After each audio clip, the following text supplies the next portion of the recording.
warahmatullahi wabarakatuh. Selamat siang teman-teman. Baiklah, perkenalkan nama saya Alvina Santi. Saya di sini sebagai moderator kelompok 7, yaitu ada Amelia Indra Arsanti dan Rena Pramayani yang akan membawakan atau menyampaikan materi tentang menginterpretasikan tentang perkembangan sejarah kawasan Islam. Materi yang pertama yang akan disampaikan oleh Amelia Indra Arsanti. Baiklah, yang pertama saya akan menjelaskan tentang periodisasi peradaban sejarah Islam. Apa sih itu periodisasi? Periodisasi merupakan pembabakan waktu yang digunakan untuk berbagai peristiwa ataupun kejadian yang terjadi pada saat itu juga. Yang pertama saya akan menjelaskan tentang fase-fase sejarah Islam. Di kalangan sejarawan itu terdapat dua perbedaan pendapat tentang kebangkitan ataupun munculnya Islam. Yang pertama itu beranggapan bahwa munculnya Islam itu ketika Nabi Muhammad SAW itu diangkat menjadi Rasul. Dan yang pendapat kedua yaitu ketika Nabi Muhammad SAW itu berhijrah ke Madinah. Adapun menurut Hashmi berpendapat bahwa periodisasi sejarah Islam itu terdapat, yakni meliputi daulah permulaan Islam. Yang kedua Amimiyah. Terus yang ketiga ada Abbasiyah 1. Yang selanjutnya ada Abbasiyah 2. Selanjutnya ada Abbasiyah 3. Selanjutnya ada Daulah Mughal. Yang selanjutnya ada Daulah Utsmaniyah. Dan yang terakhir itu kebangkitan sampai sekarang ini. Nah, adapun menurut Harun Nasution beranggapan bahwa fase sejarah Islam itu terdapat 3 macam, yaitu ada periode klasik, yang kedua ada periode pertengahan, dan yang selanjutnya periode modern. Baiklah, saya akan menjelaskan tentang periode Islam klasik. Periode Islam klasik, perkembangan Islam pada periode ini itu ditandai dengan perluasan wilayah. Ketika tinggal di Mekah, Nabi Muhammad SAW beserta pengikutnya itu mendapatkan tekanan oleh kaum-kaum Quraisy. Kenapa? Karena kaum Quraisy itu menolak mentah-mentah ajaran yang dibawa oleh Rasulullah SAW. Nah, di Madinah itu umat Islam itu dikelompokkan menjadi 2, yakni orang-orang yang berhijrah ke Madinah, yakni disebut kaum muhajirin, dan orang-orang yang menerima kaum muhajirin tersebut, yakni disebut kaum Ansor.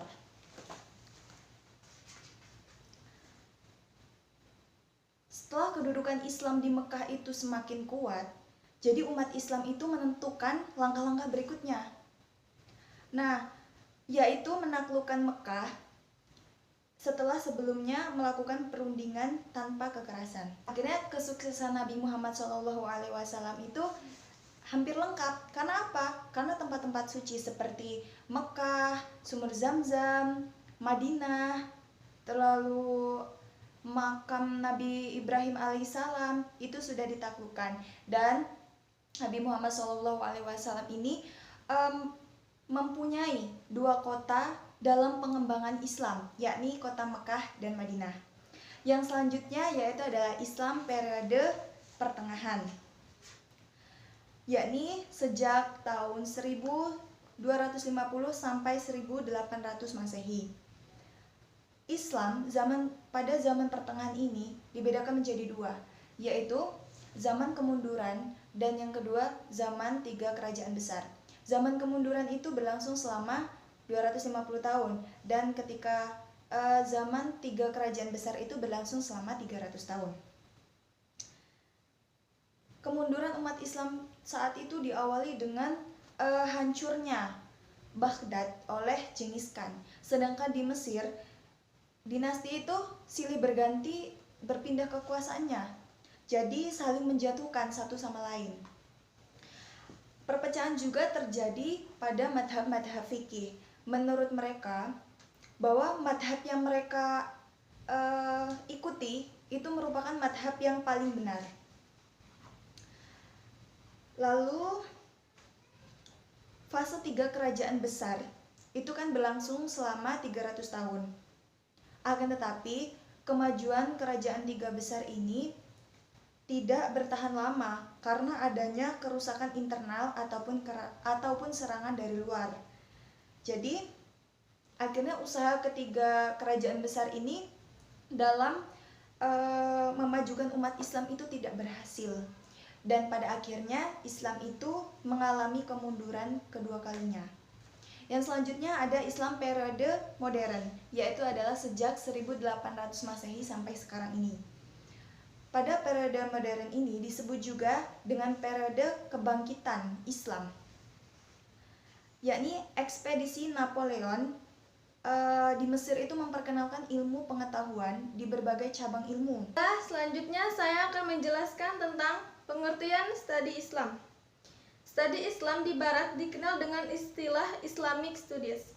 Secara sederhana dapat dikatakan sebagai usaha untuk mempelajari hal-hal yang berhubungan dengan agama Islam. Dengan perkataan lain, usaha sadar sistematis untuk mengetahui dan memahami serta membahas secara mendalam tentang hal-hal yang berhubungan dengan agama Islam, baik secara berhubungan dengan ajaran, sejarah, maupun praktek-praktek pelaksanaan secara nyata dalam kehidupan sehari-hari. Sepanjang sejarahnya, Muhammad Hatta mengartikan studi sebagai pelajaran sesuatu untuk mengerti kedudukan masalahnya, mencari pengetahuan tentang sesuatunya di dalam hubungan sebab dan akibatnya, ditinjau dari jurusan yang tertentu dan dengan metode yang tertentu pula.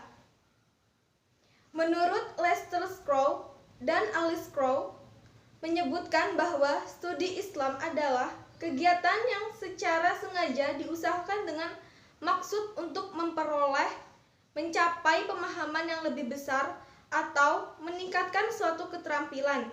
Jadi, dapat disimpulkan bahwa studi Islam adalah mempelajari sesuatu yang meliputi kajian tentang Islam dan aspek-aspek keislaman. Selanjutnya, yang pertama itu ada studi kawasan Islam di Timur Tengah.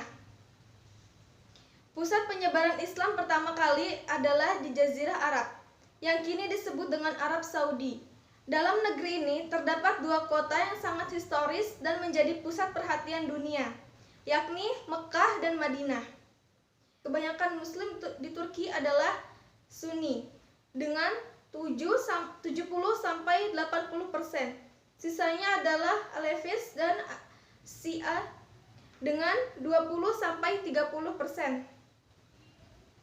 Ada juga pengikut 12 imam dengan 3%. Selanjutnya era modern.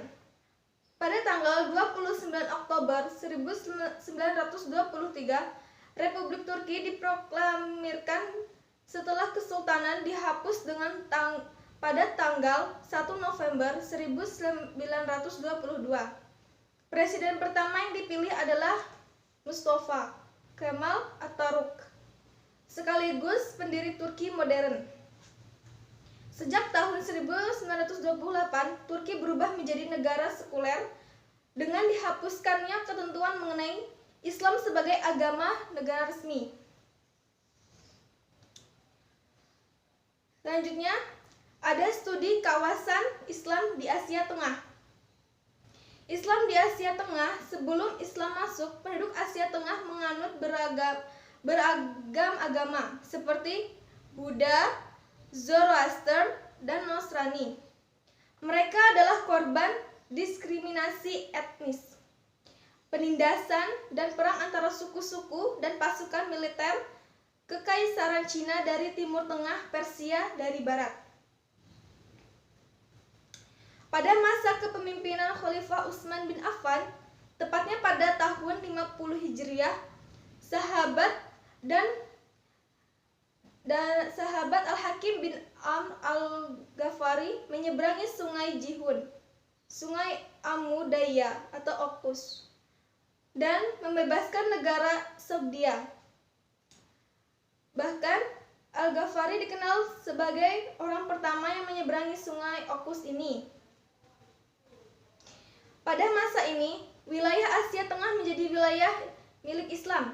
Yang kedua, ada studi kawasan Islam di Turki. Pertama, sejarah masuknya Islam di Turki. Sebelum dibahas bagaimana perkembangan Islam di Turki, perlu diketahui dulu bagaimana sejarah masuknya Islam di sana. Selain itu, Islam juga disebarkan oleh para sufi dan pengikutnya yang terdiri dari para pedagang sepanjang jalur sutra yang memanjang dari Laut Hitam di barat dan di Cina Timur. Sayangnya, kehadiran Mongol menjadi mimpi buruk dalam peradaban Islam, termasuk Islam di Asia Tengah. Selanjutnya, studi kawasan Islam di India. Peran Muslim India dalam pengembangan Islam dapat dilihat dalam 4 tahapan. Pertama, masa sebelum kerajaan Mongol.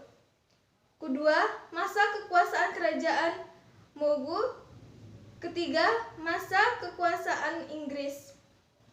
Tahap keempat, Islam pada negara India sekuler. Masuknya kaum muslimin ke anak benua India terjadi dalam 3 gelombang yang terpisah.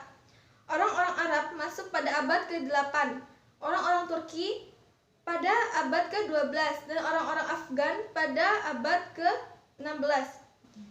Jauh sebelum kerajaan Mughal berdiri, sebenarnya sejak abad ke-1 Hijriah, Islam telah masuk ke India ketika Umar bin Khattab memerintahkan suatu ekspedisi.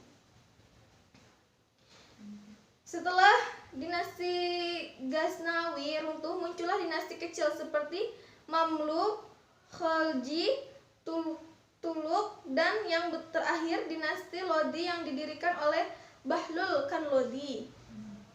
Karakteristik Islam di India. Umat Islam di India menyebar di negara-negara bagian Uttar Pradesh, Bengal Barat, Bihar, Kerala, Assam, Andhra Pradesh, Maharashtra. Kebanyakan Muslim India adalah petani. Selanjutnya, studi kawasan Islam di Persia dan Iran. Ketika memasuki wilayah Iran, kaum muslimin tidak mendapatkan perlawanan apapun dari penduduk setempat. Sebelumnya, bangsa Persia pernah mendapatkan penindasan dan kekerasan dari pemerintah Sasani pada masa akhir pemerintahannya. Baiklah, di sini kami berdua dari kelompok 7 mengambil tambahan judul ataupun judul baru, yakni Studi Kawasan Islam di Indonesia. Jadi penyebaran Islam di Nusantara, proses penyebaran agama Islam di Nusantara itu dibawa oleh pedagang. Dibawa oleh pedagang Gujarat. Nah, India selama abad ke-11. Meskipun Muslim telah mendatangi Nusantara sebelumnya.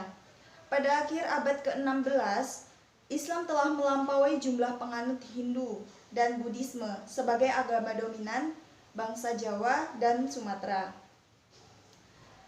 Pedagang dan bangsawan dari kerajaan besar biasanya itu yang pertama mengadopsi Islam. Kerajaannya dominan, termasuk Kesultanan Mataram dan Kesultanan Ternate dan Tidore di Kepulauan Maluku di timur. Meskipun diketahui bahwa penyebaran Islam itu dimulai di sisi barat Nusantara, kepingan-kepingan bukti yang ditemukan tidak menunjukkan gelombang konversi tahapan di sekitar setiap daerah Nusantara, melainkan bahwa proses konversi ini rumit dan lambat. Dari bukti ini tidak bisa diasumsikan bahwa karena penguasa saat itu dikenal sebagai seorang Muslim, maka proses islamisasi daerah itu telah lengkap dan mayoritas penduduknya telah memeluk Islam. Demikian presentasi yang telah disampaikan kepada kelompok 7. Apabila teman-teman ada yang kurang paham atau ada yang kurang jelas, maka silakan bertanya dan silakan berkomentar di bawah kolom ini ya. Saya sebagai moderator, apabila terdapat kesalahan dari awal hingga akhir, saya mohon maaf. Wabillahi taufiq wal hidayah. Wassalamualaikum warahmatullahi wabarakatuh.